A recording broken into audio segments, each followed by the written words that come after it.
Assalamualaikum warahmatullahi wabarakatuh.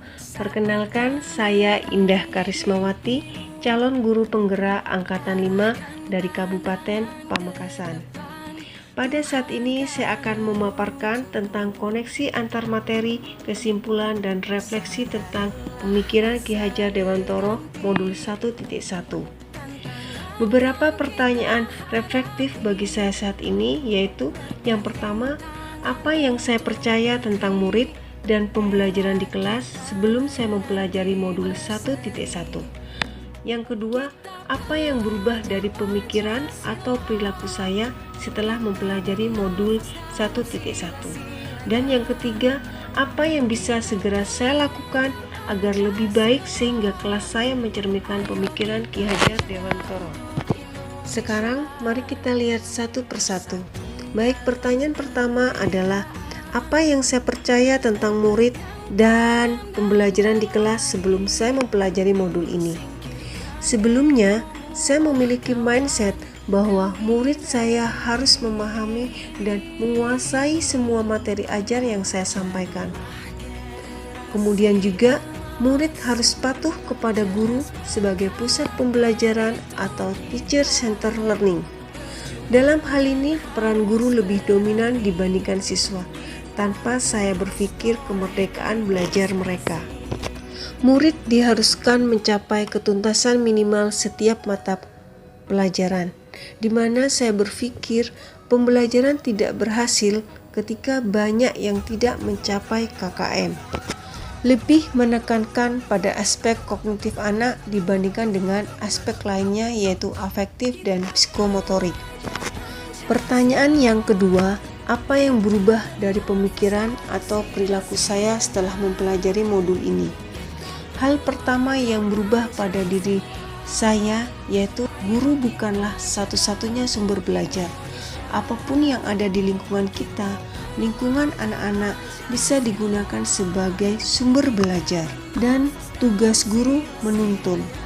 Di sini pendidik hendaknya menuntun segala kekuatan kodrat yang melekat pada anak-anak sesuai dengan perkembangannya agar mencapai kebahagiaan setinggi-tingginya baik sebagai manusia maupun sebagai anggota masyarakat. Sebagai pendidik harus lebih cermat melihat bakat anak. Jika anak tidak menonjol pada satu sisi, kita harus menggali apa bakat dia, serta dapat melakukan suatu riset. Kita bisa melakukan tanya jawab pada anak tersebut, bisa melakukan pendekatan apa saja yang bisa kita aplikasikan untuk melihat dan mencermati yang ada pada bakat anak didik kita. Tentunya, selain orang tua di rumah, kita sebagai guru menjadi orang yang terdekat bagi anak dan tidak lagi memfokuskan pada penilaian kognitif dari anak. Kita bisa melihat karakteristik dan juga bisa menggali bakat dan minatnya untuk tetap memberikan penilaian pada anak tersebut. Dan perubahan pemikiran yang terakhir adalah lebih memerdekakan anak dalam belajar. Artinya di sini saya akan lebih among lagi, yaitu tidak memberikan paksaan atau hukuman pada anak karena itu bisa mematikan kemerdekaannya dan bahkan bisa membunuh kreativitasnya. Yang ketiga, sekarang apa yang bisa segera saya lakukan agar lebih baik sehingga kelas saya mencerminkan pemikiran Ki Hajar Dewantoro? Hal pertama yang saya lakukan adalah membuat kesepakatan kelas bersama murid sebagai salah satu wujud merdeka belajar. Kalau kita membuat kesepakatan kelas bersama anak-anak, mereka menjadi punya tanggung jawab dan mereka akan diajarkan, dituntun, atau berkomitmen dengan apa yang mereka buat sendiri. Saya akan membangun kolaborasi yang baik dengan semua warga sekolah, orang tua, dan siswa. Kemudian saya mendampingi siswa dengan penuh kesabaran serta memberikan penanaman nilai budaya, agama, dan budi pekerti dari setiap pembelajaran sesuai dengan profil pelajar Pancasila. Dan saya harus lebih among lagi dalam menuntun segala kodrat yang ada pada anak. Sebagai pendidik, seorang manusia biasa, banyak kekurangan, tetapi melalui kegiatan guru penggerak ini, kita terus diberi motivasi dan stimulus untuk menjadi seorang pendidik yang lebih among lagi kepada peserta didiknya untuk memerdekakan anak dalam belajar.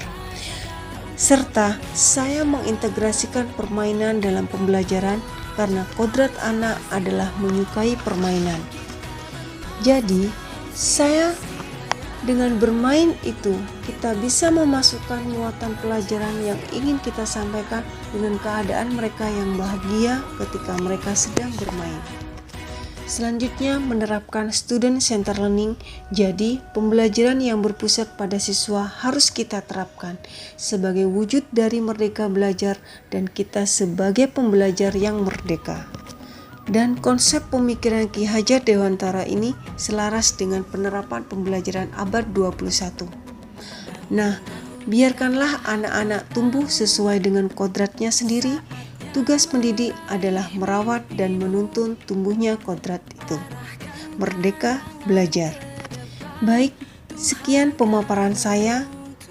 Semoga kita selalu diberi kesehatan untuk membersamai anak-anak kita dalam belajar dengan perasaan mereka merdeka dan bahagia.